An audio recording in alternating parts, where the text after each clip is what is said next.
should like the video. If you do like the video, you want to support me, support the channel, liking the video is the best thing that you can literally do for the channel. Subscribing as well. Very close to 20,000 subscribers. And also, super thank you, super comment, super thank you to Zach for leaving the super comment, the super thank you. So super thank you as well.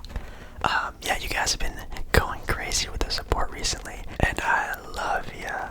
Love you. Thank you so much.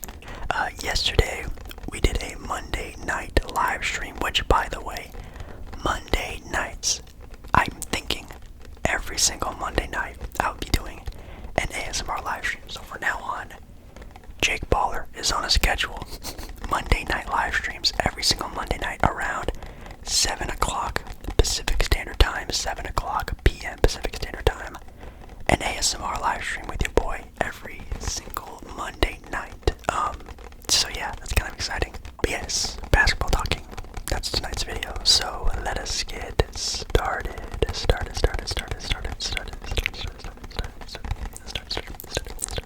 Now, obviously we're talking trades. I have to talk about trades, and the one that happened yesterday was the LA Lakers trading away a very beloved team member of theirs, Kendrick Nunn. Which, yes, I know it very much sucks that the Lakers couldn't keep Kendrick Nunn around. He was a very good heater for the bench. He kept those seats very warm for the Lakers. Now, yeah, Kendrick Nunn, and I think three second round picks. I'm going to repeat that. Second round, not first round, for Rui. I think that's how you pronounce the name. Rui Hachimura, which was actually a player I was very high on going into last season because of his Olympic play that he played during the Olympics. Very nice looking guy over there on the Japan team, and pretty much led that team, getting a new shine, a new little headspace, a new start in LA. Now, will this help him in development or showing off his sort of skills? Probably not. Obviously, when you play with LeBron James and alongside Anthony Davis, I don't know if he's going to be, some sort of like 20 point per game scoring type of crazy acquisition, but I think he's really going to have that team out a lot more than people might even now not know. So hopefully, he at least gets a good chance on the Lakers. I think the reports came out that he's actually going to be a starter for the team, so he's going to be probably starting at small forward.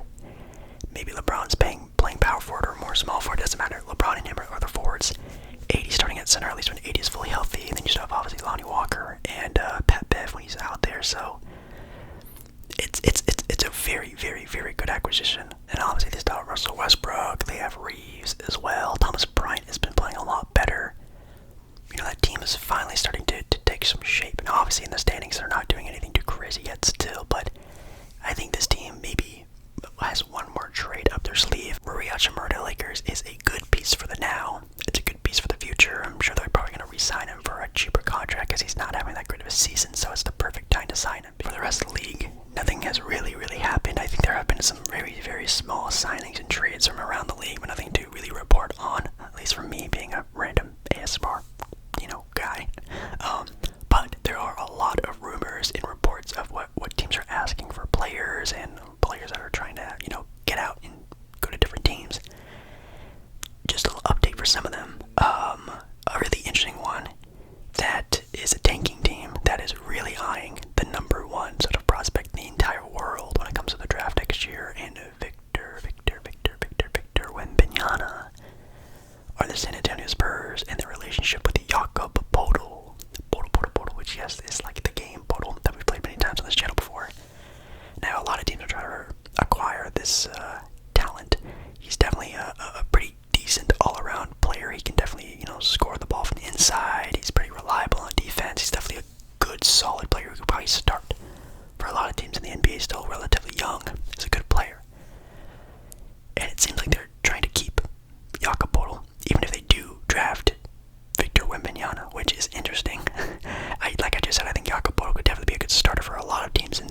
my opinion, that's sort of like a BS thing. I think that's not true. I think that's kind of like a,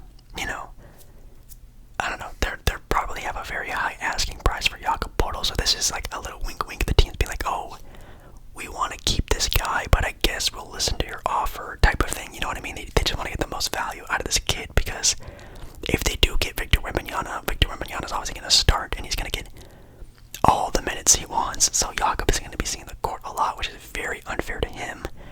AKA, the Spurs want a lot for Jakob Poeltl.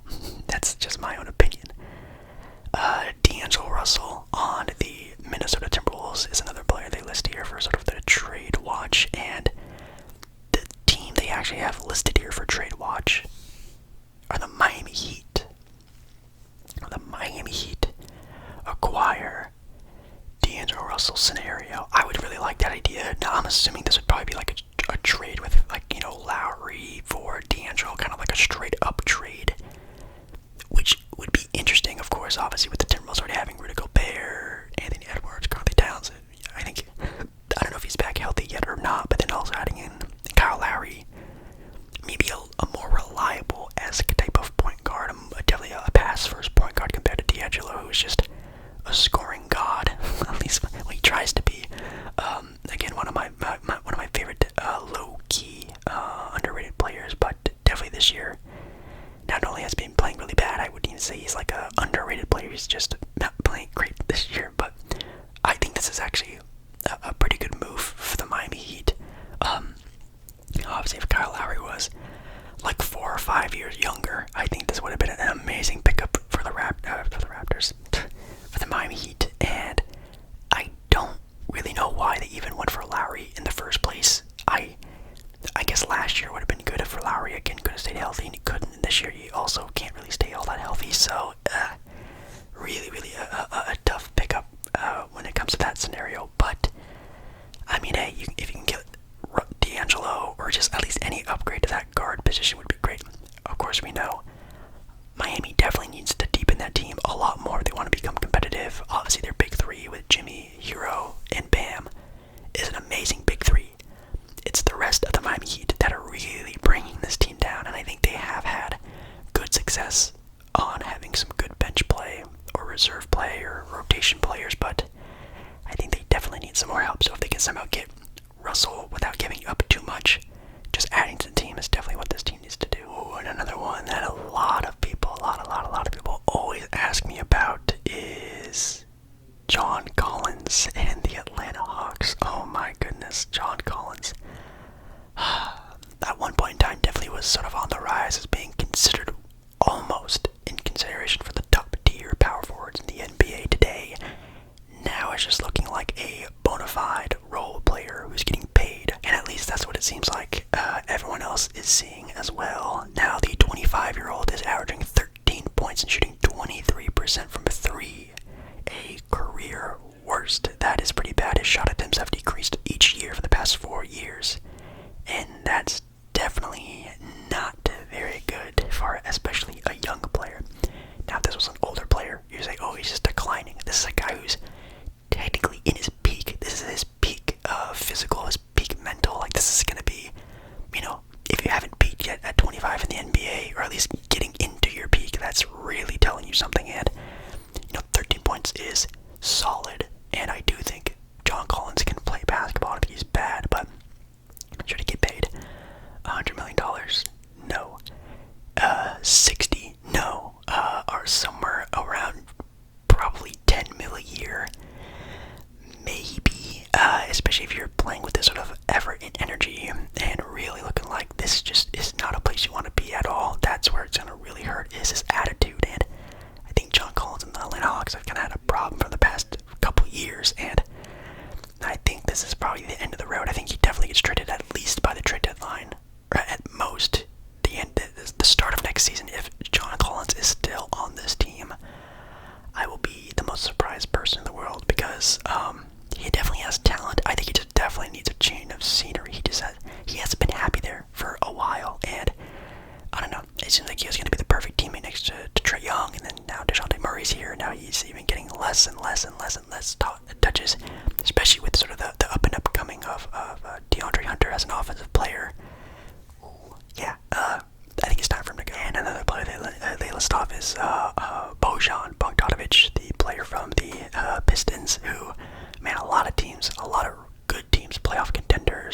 really eyeing this guy, obviously being sort of like almost 20-point per game scorer, a really good shooter, a pretty solid defender as well, at least for his age. I think a lot of teams who are, title contenders are just, they're itching to get some Bogdanovic on their team because he is basically like the perfect veteran for a good playoff contending team. Now, obviously, a team that he's very tied to are the LA Lakers, and again, that's where Russell Westbrook comes into play.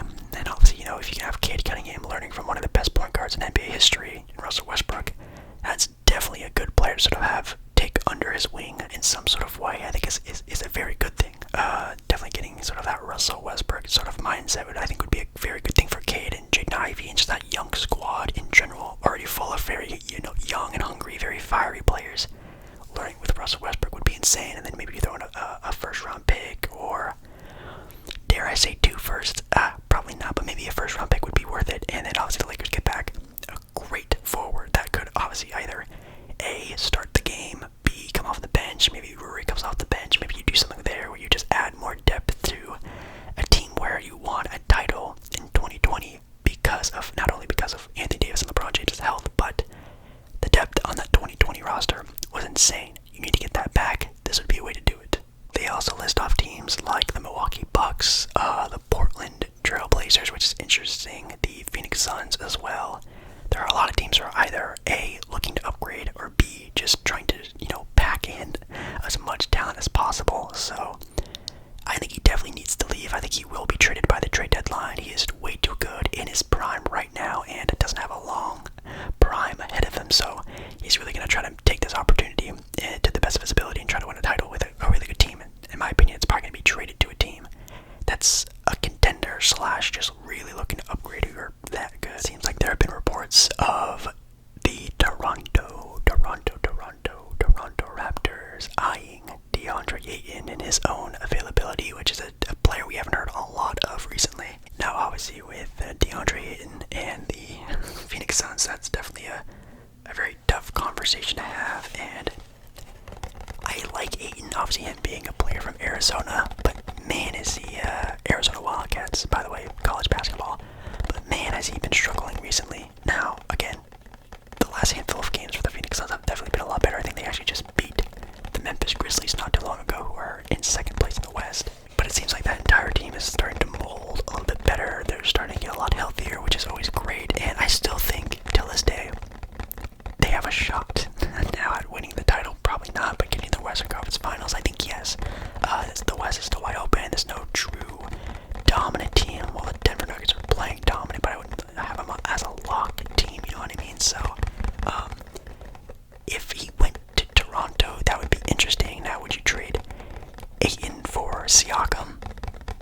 I would hope the Raptors wouldn't do that, but maybe that's what they're thinking. Or maybe like a big trade package surrounding, I don't know, Gary Trent Jr. and like a first round pick or something like that, where, the Phoenix Suns get a good, solid player, a first round pick, and then maybe, they sign a free agent center or get another trade going for a starting center. I think that could be a very big possibility. So definitely not the worst scenario for the Suns, and obviously for the Raptors, if they could somehow get DeAndre Ayton without giving up anything else, I think that of significance. And then obviously for the Raptors, there are also a lot of trade rumors surrounding OG Anunoby and Pascal Siakam. Even Scotty Barnes has had his name thrown around there. Fred VanVleet, that Gary Trent Jr. That entire team is looking like some good trade bait if you're an NBA franchise now. Of course, if you're trying to go the win now route, trading away Scotty Barnes would be the best case scenario. Doing that, you have a package surrounding, Scotty Barnes. You ship him out for God who knows, a disgruntled star. Bradley Beal, Damian Lillard. Maybe one day if he asks for a trade. What else? Who else can I think of right off the top of my head? Maybe one of the Chicago Bulls guys like DeMar coming back to Toronto, or even Zach LaVine. Pairing up with a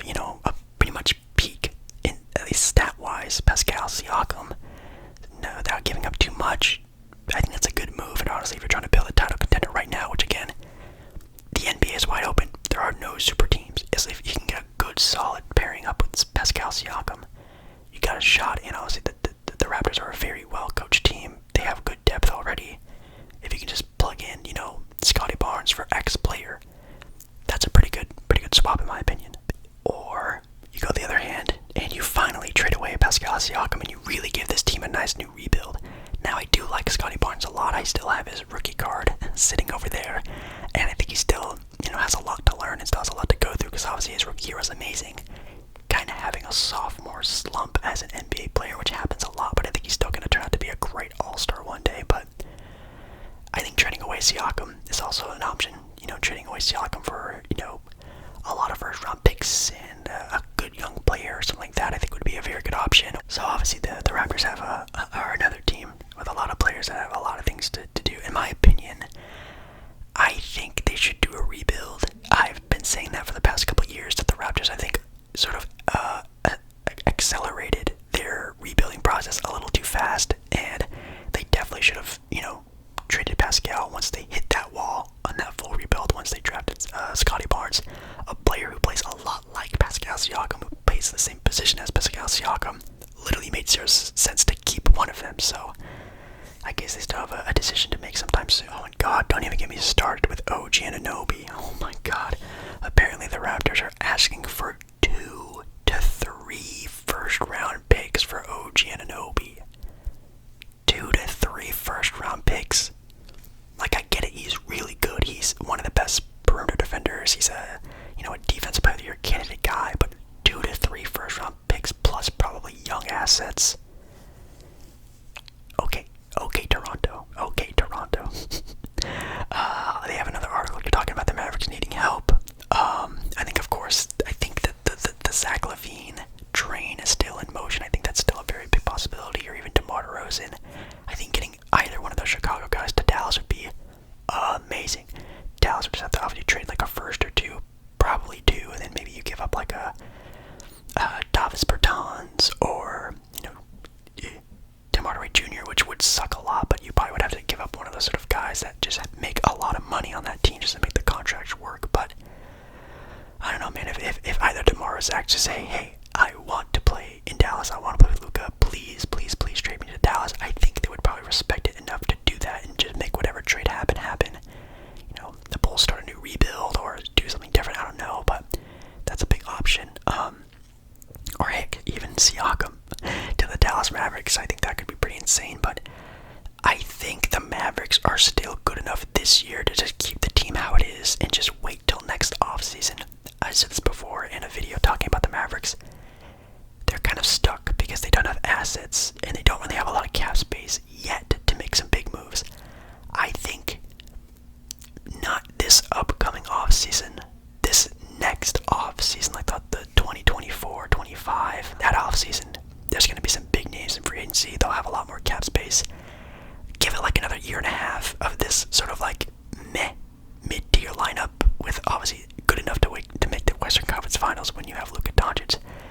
Give it another year and a half, and I think then we'll really see some good free agents available, and really Dallas will show their money and try to give a good teammate to Luka. I don't want to make this video too long, so Kuzma on the Wizards seems like he's not going to be going anywhere. He's probably going to stay around now that Rui's been traded.